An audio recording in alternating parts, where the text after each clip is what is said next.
everyone, I'm Maria Catrina Estonio. So at this point, Maria, my other group mate, has discussed the rationale and background of this campaign for our term project with the title hashtag Vote Wisely, Piliin ng Tama, Kinabukasan Natin Itaga. Now again, this campaign is for us to harness the power of digital activism in promoting responsible voting, especially among the Filipino youth. Now, I will be walking you through the goals, the audience, and stakeholders that are involved in this initiative. Okay, so let us start with the project objectives of this campaign. So, let us start with our general objectives. This campaign is primarily driven by digital activism, right? So that's why we aim to reach at least 100,000 individuals within the year to advocate for responsible voting behavior.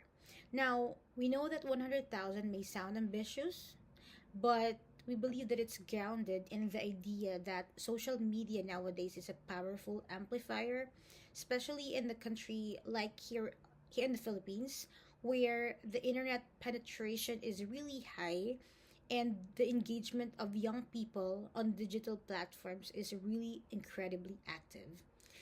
So now we broke down our general goal into a more targeted objectives. So the first one is to promote electoral literacy.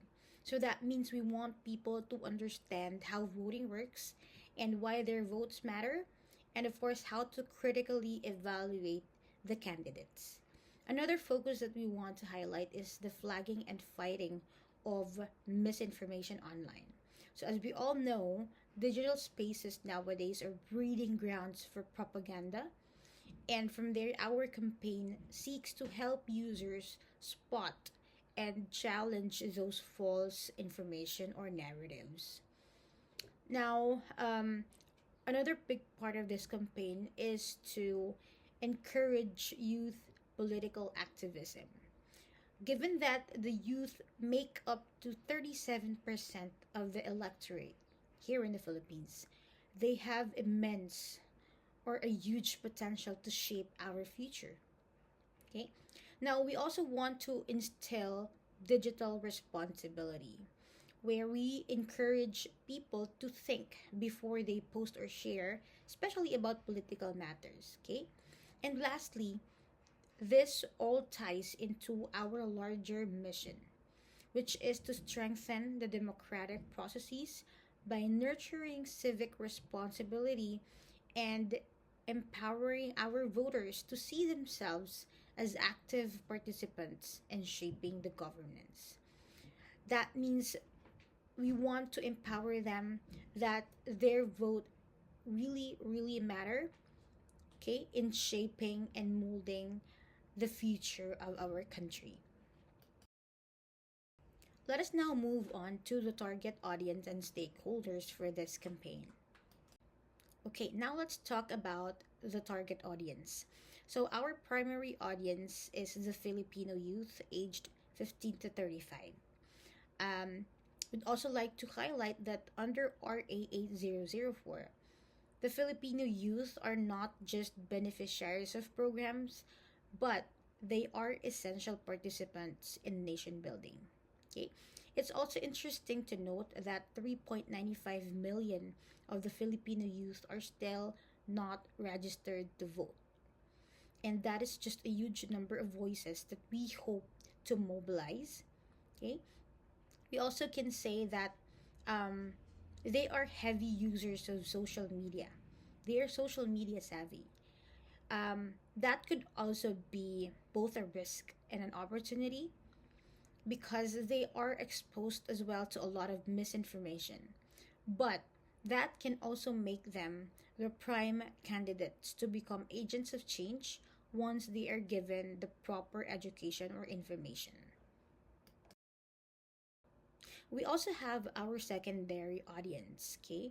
We've identified our educators or the teachers because they help lay the groundwork for civic responsibility, especially when it comes to using their rights as voters.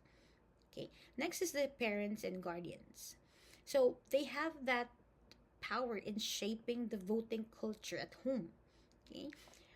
As simple as having conversations, like validating what responsible voting means and making sure that their children are prepared to make the right choices in the voting booth. Okay? And lastly, the influencers or the content creators. Well, they have the reach and relatability that can definitely push political awareness in an accessible way. Now, to implement this campaign effectively, we've also identified several key stakeholders. So these are some of the government agencies like COMELEC, DepEd, National Youth Commission, Commission on Higher Education, and of course the Sangguniang Kabataan. They play such major roles in educating and voter registering. They're not just partners, but they are multipliers of our message for this campaign. So we also look to the NGOs, CSOs, and community-based organizations because they are deeply rooted in the local context and are very important for outreach and grassroots mobilization. We also have the media companies and the private sector, particularly the tech companies, Facebook, Instagram. So that's just one company, that's Meta. And then the rest, because they help us amplify our message and deliver it through the right channels. Lastly, our policymakers, barangay leaders, religious groups, and academia all contribute in their own way. So it could be through policymaking, local influence, or research and thought leadership.